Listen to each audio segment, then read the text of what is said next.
First question. Tumor lysis syndrome is a life-threatening complication of cancer treatment.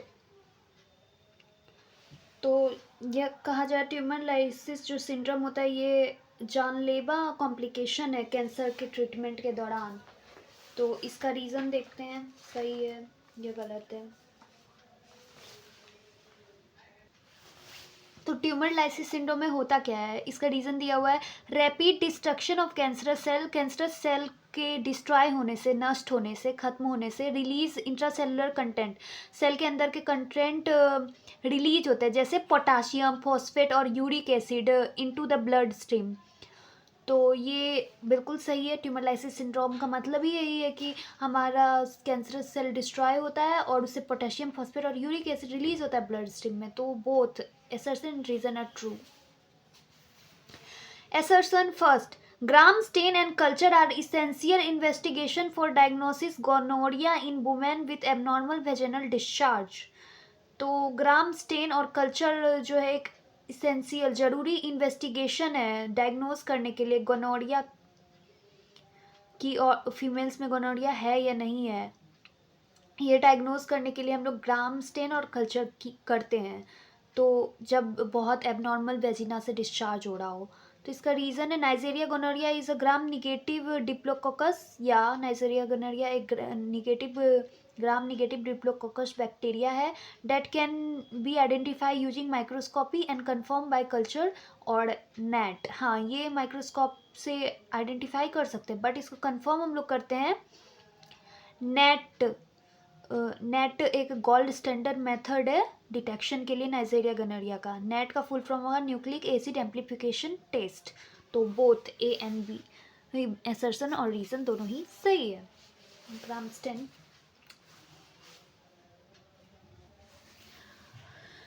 In case of post coital bleeding the first step speculum examination to assess the cervix.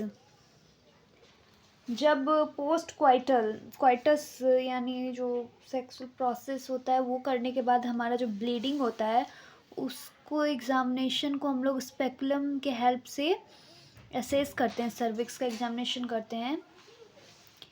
तो speculum examination help in identify visible cervical lesion and if a growth is seen a cervical punch biopsy should be taken to rule out malignancy. अगर आपको coitus करने के बाद bleeding हो रहा है तो इसको पता लगाने के लिए हम लोग स्पेकुलम एग्जामिनेशन करते हैं। स्पेकुलम एक ऐसा डिवाइस है, मेडिकल डिवाइस, जो वेजिनल वाल को सेपरेट करने में हेल्प करता है जिससे कि हम लोग अच्छे से उसको देख सकते हैं कि उसके अंदर कोई घाव तो नहीं है या कोई फंगाई बैक्टीरिया या कुछ डैमेज तो नहीं हो गया है या सिस्ट या कुछ भी फॉर्म तो नहीं हो गया है। ये देखने के लिए वेजिना के जांच के लिए स्पेकुलम एग्जामिनेशन करते हैं। तो इसका रीज़न भी एकदम सही है। Speculum examination help in identifying visible cervical lesion, मतलब सर्विक्स में किसी भी तरह का घाव तो नहीं है या एबनॉर्मल कोई ग्रोथ तो नहीं हो गया है, या cervix punch biopsy should be taken. तो मतलब बायोप्सी का मतलब होता है कि छोटा सा कुछ भी टुकड़ा निकाल लिए उस और वेजाइना से छोटा सा टिश्यू का लेयर, जिससे कि उसको हम लोग माइक्रोस्कोप से या और बहुत सारे डायग्नोसिस प्रोसेस से उसको डिटेक्ट करने के लिए कि उसमें कोई बैक्टीरिया नहीं है या कोई इन्फेक्शन नहीं है। तो हाँ, इसका असर्शन और रीजन दोनों ही सही है। A Asherman syndrome is a uterine cause of amenorrhea that can result from curettage after pregnancy। तो एसरमन सिंड्रोम एक recognise uterine cause of amenorrhoea.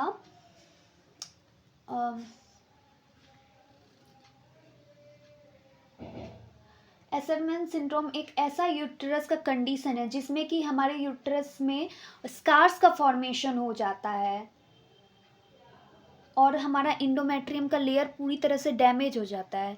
तो इसमें यही कहा जा रहा है कि Asherman syndrome is a uterine cause of amenorrhoea. हाँ, एमनोरिया होने का यह एक कारण है एसरमन सिंड्रोम, क्योंकि इसमें हमारा एंडोमेट्रियम का जो लेयर होता है, अपर लेयर यूट्रस का, वो डैमेज हो जाता है और वो होता है that can result from curettage after pregnancy.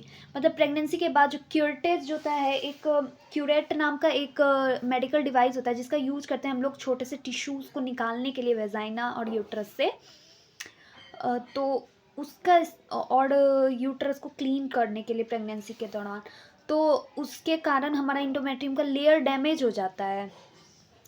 तो रीज़न इसका क्या है? इन एसेसमेंट सिंड्रोम इंट्रायूटेराइन एडहेशन डिस्ट्रॉय, हाँ इंट्रायूटेराइन का जो लेयर है वो डिस्ट्रॉय हो जाता है और इंडोमेट्रियम लाइनिंग डिस्ट्रॉय हो जाता है, लिखा है destroy the endometrium lining, preventing normal menstrual despite normal hormonal level. तो जिसके कारण इंडोमेट्रियम लेयर डैमेज हो गया तो अच्छे से हमारा इंडोमेट्रियम का ग्रोथ नहीं हो पाता है, तो मेंस्ट्रुएशन में तो डिफ़िकल्टी आएगा ही और हार्मोन भी इम्बैलेंस हो जाता है इसके कारण। तो इसका असर्शन और रीज़न दोनों ही सही है। Both assertion and reason are true and reason is correct explain.